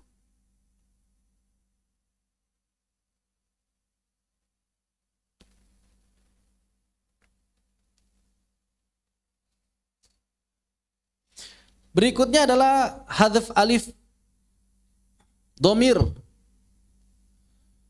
Yang domirnya itu rafa'. Seperti zid nahum. Maka kata zid nahum alifnya dihapus. Zid nahum. Ya. Kalau dia bertemu dengan domir. Jadi alif domir ketika bertemu dengan domir maka dihapus alifnya. Dihapus itu maksudnya nggak ditulis. Zid nahum. Allamnahu. Alifnya nggak ditulis. Kemudian hadful alif, apa ini? Enggak baca juga ini. Hadful alif ats-tsaniyah fi wasatil kalimah. Alif kedua di tengah kata. Wa fiha khilaf. Cuma ada perbedaan pendapat di mana di rojulan sama tukadziban. Nah, tukadziban di mushaf Indonesia yang enggak ada ya? Enggak ada alifnya atau mushaf Madinah yang enggak ada alifnya? Tukadziban, mushaf Indonesia kayaknya ada, enggak ada alifnya semua. Tukadziban. Mushaf Madinah ada alifnya. Nah, di mushaf Indonesia, mana mushaf Indonesia? Aplikasi mushaf Indonesia. Mushaf Indonesia.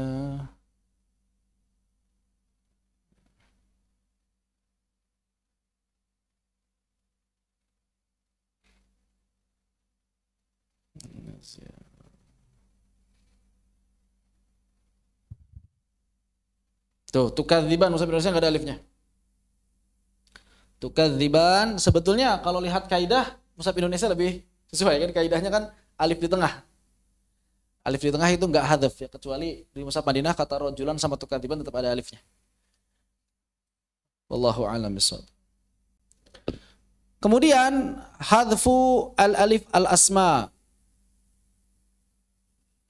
Al-asma al-a'jamiyah. Jadi nama-nama yang berasal dari nama ajam. Maka ini tidak ada alifnya seperti Ibrahim, Ismail, Ishaq. Itu kan nama-nama ajam. Maka dia tidak ada alifnya. Cuma di sini ada pengecualian di mana di Dawud, Talut sama Jalut. Dawud, Talut sama Jalut. Kemudian yang kedua, bagian kedua ini yang tidak ada kaidahnya. Maksudnya kenapa dia begitu nggak bisa dibuat kaidahnya? Kadang berhubungan dengan bahasa, jadi mengikuti kebiasaan orang-orang Arab. Seperti kata lakin ini dalam bahasa Arab sudah tanpa alif. Lafaz Allah dalam bahasa Arab sudah tanpa alif. Termasuk kata Malik Yaumiddin tanpa alif. Cuma kalau Malik Yaumiddin dalam kitab-kitab yang lain dia masuknya mafihi qiraatan. Mafihi qiraatan dalam kitab-kitab yang lain. Kenapa? Karena dia bisa dibaca Malik, bisa dibaca Malik. Dr. Ghanim Qadir Al-Ahmad dia masukin di hadaf. Begitu. Allahu a'lam bishawab. Ini hadaf alif. Kemudian hadaf ya.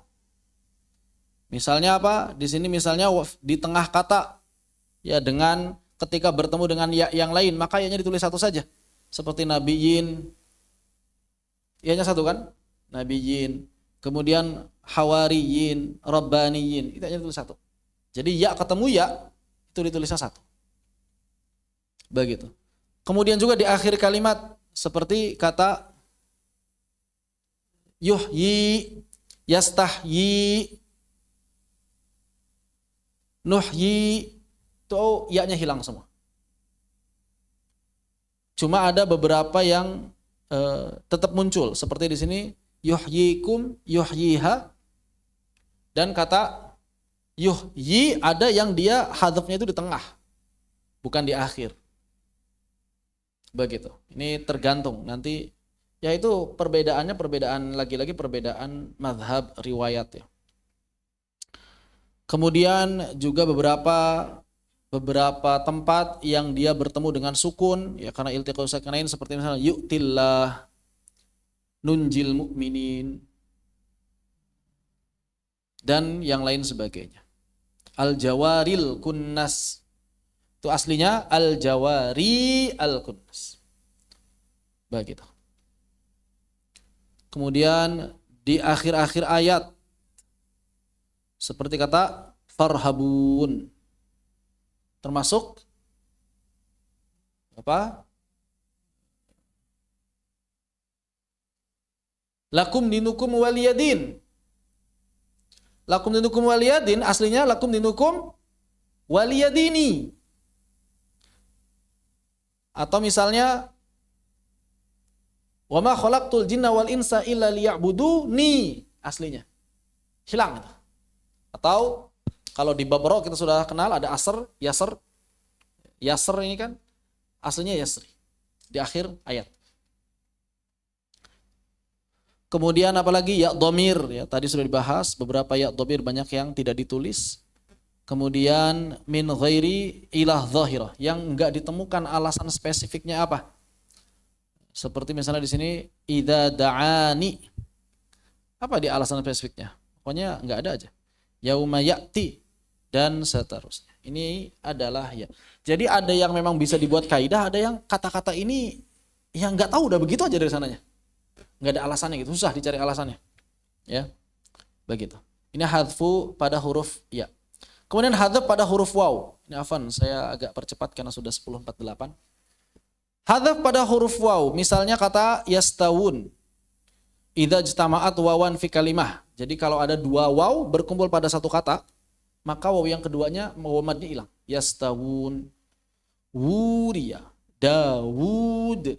Kalau Dawud ini udah jadi bahasa Arab. Dawud tanpa waw.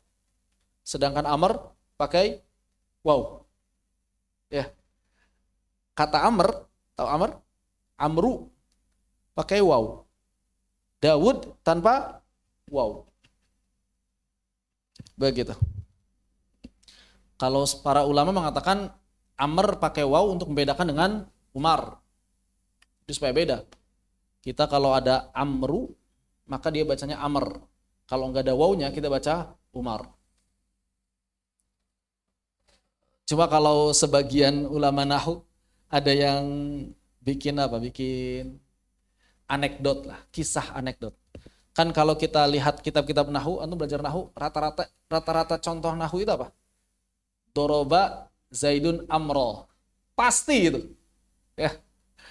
Zaid memukul Amr. Pasti itu di mana-mana tuh. Hampir seluruh kitab nahwu.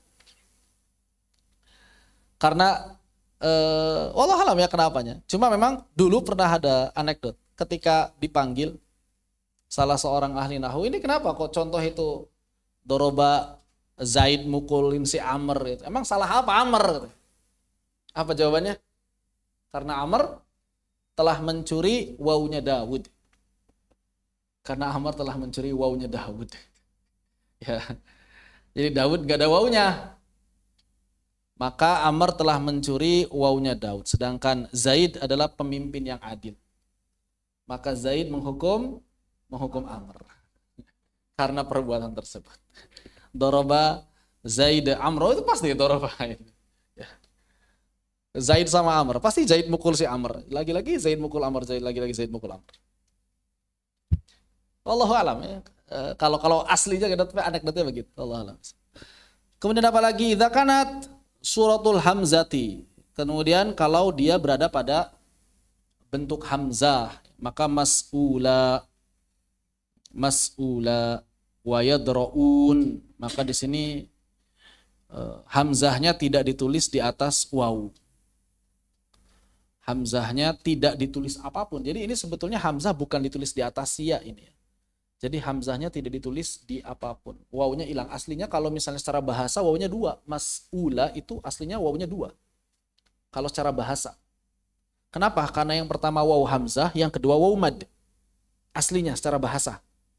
Mas'ula tulisannya mim sin waw lam alif. Harusnya begitu harusnya. Tapi di sini waw satunya hilang. Waw satunya hilang. Begitu. Ya'usa sama. Aslinya kalau dalam kaidah bahasa Arab ya waw sin alif. Tapi hilang waw pertama. Jadi semua waw yang maknanya adalah hamzah ketemu waw lagi maka dia dihilang atau tidak ditulis. Kemudian kalau iltiqa sakinain ya, wa yad'ullah wa yad'ul insan wa yad'u sanad'uz wa yajma'ullah, cuma di sini 4 ini saja. Jadi enggak ada kaidahnya, 4 ini saja. Ini hadzaf pada waw. Saya lebih percepat lagi. Kemudian hadzaf pada lam dan mim.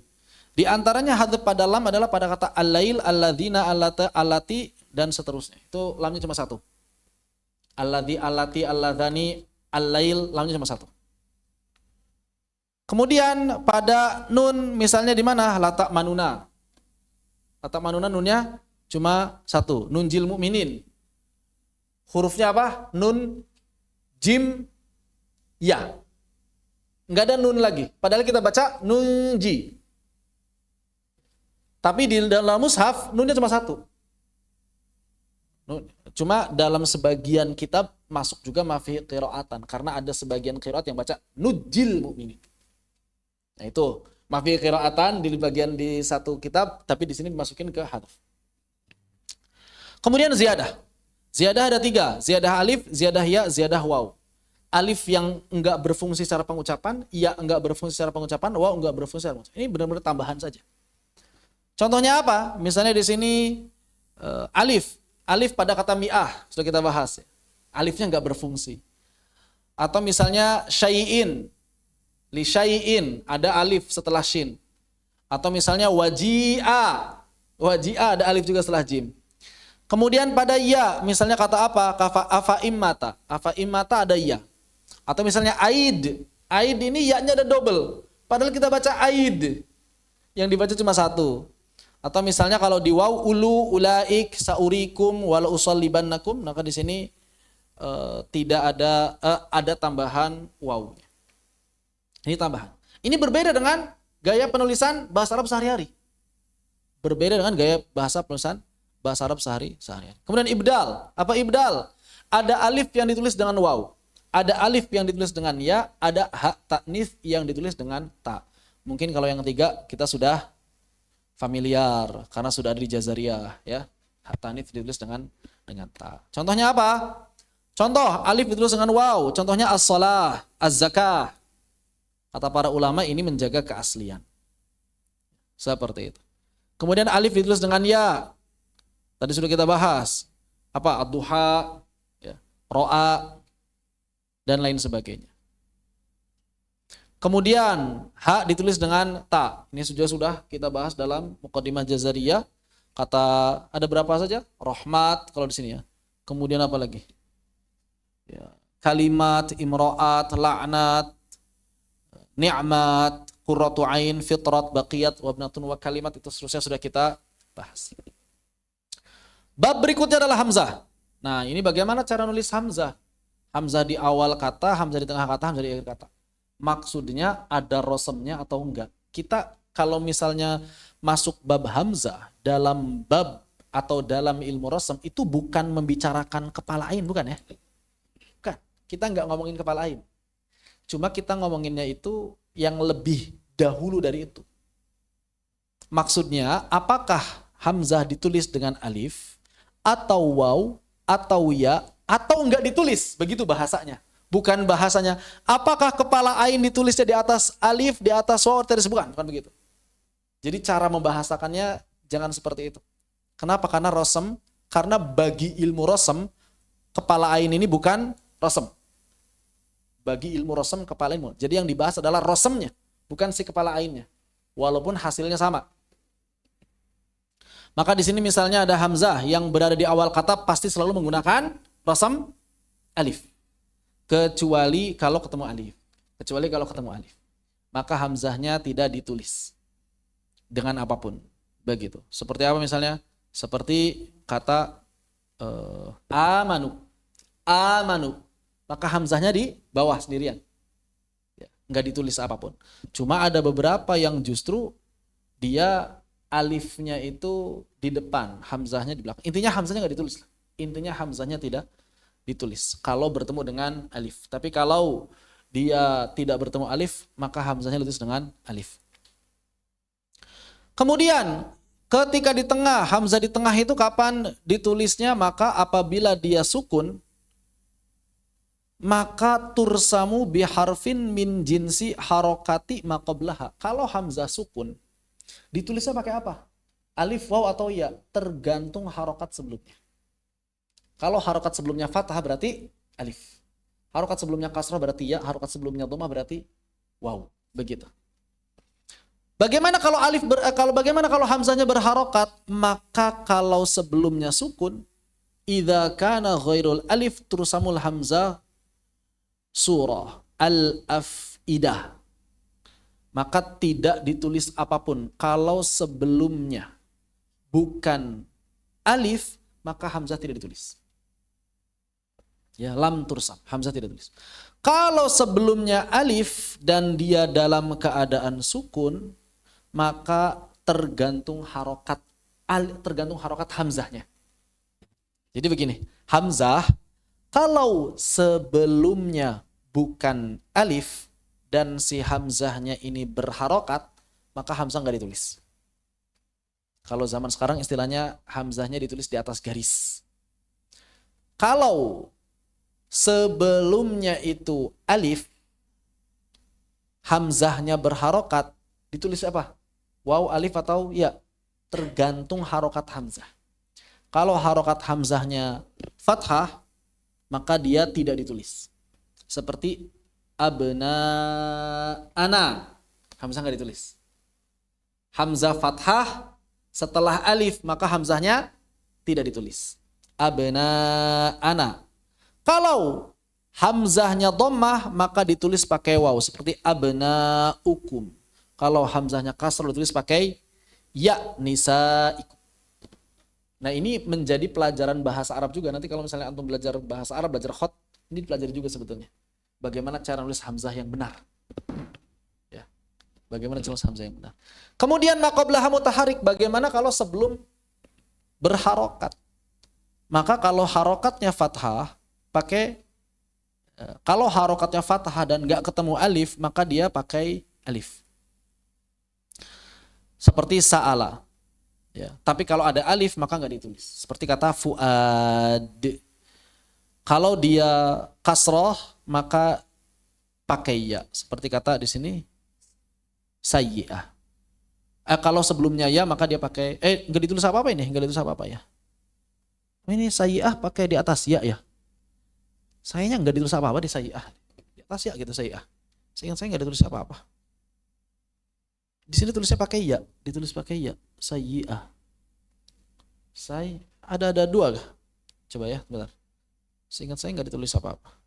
Sayyi'atun. Terlihat ada giginya apa enggak? Lihatnya ada giginya apa enggak? Kalau di mushaf, langsung lihat mushafnya. Oh, ada giginya, berarti di atas ya. Di atas. Bukan. Saya pikir sayyi'ah. Pakai ya berarti di atas ya. Baik. Kemudian idza kanat madmuman, ketika dia ini dhammah, maka dia ditulis pakai waw. Dan ketika dia kasrah, maka ditulis pakai ya. Berarti yang beda kalau fathah. Kalau fathah bisa ditulis pakai alif, bisa tidak ditulis, bisa ditulis pakai ya. Begitu. Bisa juga ditulis pakai waw, tapi cuma ada dalam Al-Qur'an enggak ya? Seperti kata su'al. Contoh yang lain apa dalam Al-Qur'an?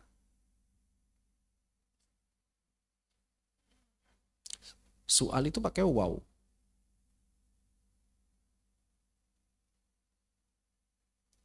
Selain su'al, bisu'alin di sini nggak ditulis ya. Su'al nggak ada ya di sini ya.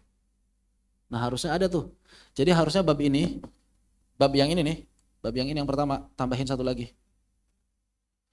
Alif hamzah fathah berarti ada 4 keadaan. Hamzah fathah di tengah, sebelumnya berharokat ada 4 keadaan. Hamzah fathah sebelumnya berharokat ada 4 keadaan. Kalau sebelumnya fathah maka pakai alif. Kalau sebelumnya fathah dan setelahnya itu alif, nggak ditulis apa-apa. Sebelumnya fathah, kemudian sebelumnya fathah, sebelumnya kasrah.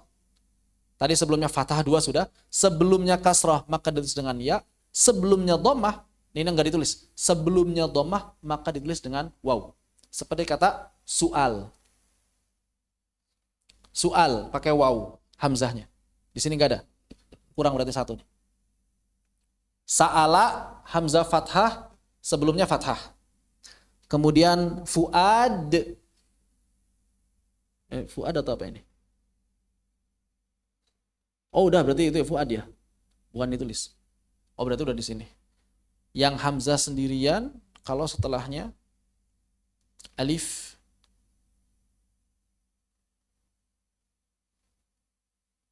Oh itu mah sebelumnya sukun, enggak berarti. Udah. Ini aja 3 berarti. Kalau syai'an ini enggak ditulis. Nah kalau kata syai'an, maka hamzahnya tidak ditulis. Bukan di atas ya. Nulis kata syai'an, itu hamzahnya bukan di atas ya. Tapi hamzahnya tidak ditulis. Shin, ya, alif langsung. Shin, ya, alif langsung. Baik. Saya yang keliru. Kemudian di mana di sini? Idza kanat madmumatan tursamu wawan. Kalau dia dhammah maka selalu ditulis dengan waw, kalau dia kasrah ditulis dengan ya. Sudah selesai berarti. Kalau hamzah di belakang maka tergantung. Kalau misalnya sebelumnya sukun dia tidak ditulis begini. Kalau sebelumnya fathah ditulis alif, kalau sebelumnya kasrah ditulis ya, kalau sebelumnya dhammah ditulis waw. Udah begitu. Ini hamzah, bab hamzah. Yang terakhir bab al-fasal wal wasal, dan ini sebetulnya sudah dibahas di dalam Muqaddimah Jazariyah ya. Ada yang terjadi dengan idgham, ada yang terjadi tanpa idgham. Contoh yang idgham, misalnya apa? Contoh idgham misalnya imma, asalnya in bertemu ma. Menjadi imma, maka nunnya hilang. Menjadi imma. Anma, mimma. Yang tidak terjadi idgham misalnya apa? Kullama, innama, annama, haitsuma, dan seterusnya. Bisa dihafalkan Muqaddimah Jazariyah untuk bab yang terakhir ini, rinciannya pun sudah di sana. Wallahu taala a'lam. Demikian permasalahan ilmu rosem, kurang lebih seperti itu. Dan ini semuanya sudah diatur oleh para ulama, walaupun kadang terjadi perbedaan madhab, namun hal tersebut tidak membuat kita kemudian beda-beda madhabnya udah. Yang penting mah nulis sesuai dengan lafadz, enggak begitu. Karena menurut kebanyakan ulama, rosem itu harus ditulis sesuai dengan apa yang telah ditetapkan secara riwayat. Dan itu hukumnya wajib menurut kebanyakan ulama. Wallahu ta'ala a'lam. Apakah ada yang tanyakan sebelum diakhiri? Sudah jam 11 lewat.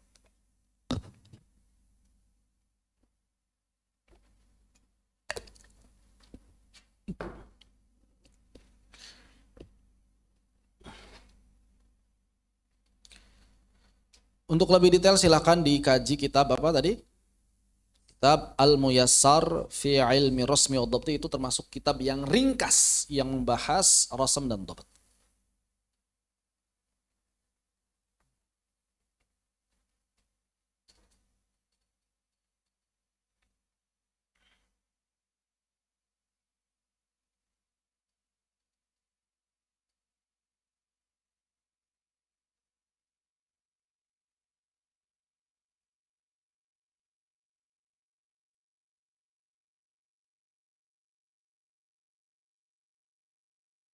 Ada tanyakan yang di Zoom silakan.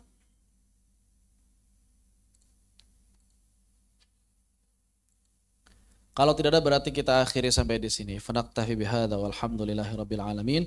Allahumma salli afdhala salatin ala as'adi makhluqatika sayyidina Muhammad wa ala alihi wa sahbihi wa sallim adada ma'lumatika wa midada kalimatika kullama ذكرك ذاكرون وغفل عن ذكرك الغافلون سبحانك اللهم وبحمدك أشهد أن لا إله إلا أنت أستغفرك وأتوب إليك والحمد لله رب العالمين السلام عليكم ورحمة الله وبركاته Waalaikumsalam warahmatullahi wabarakatuh.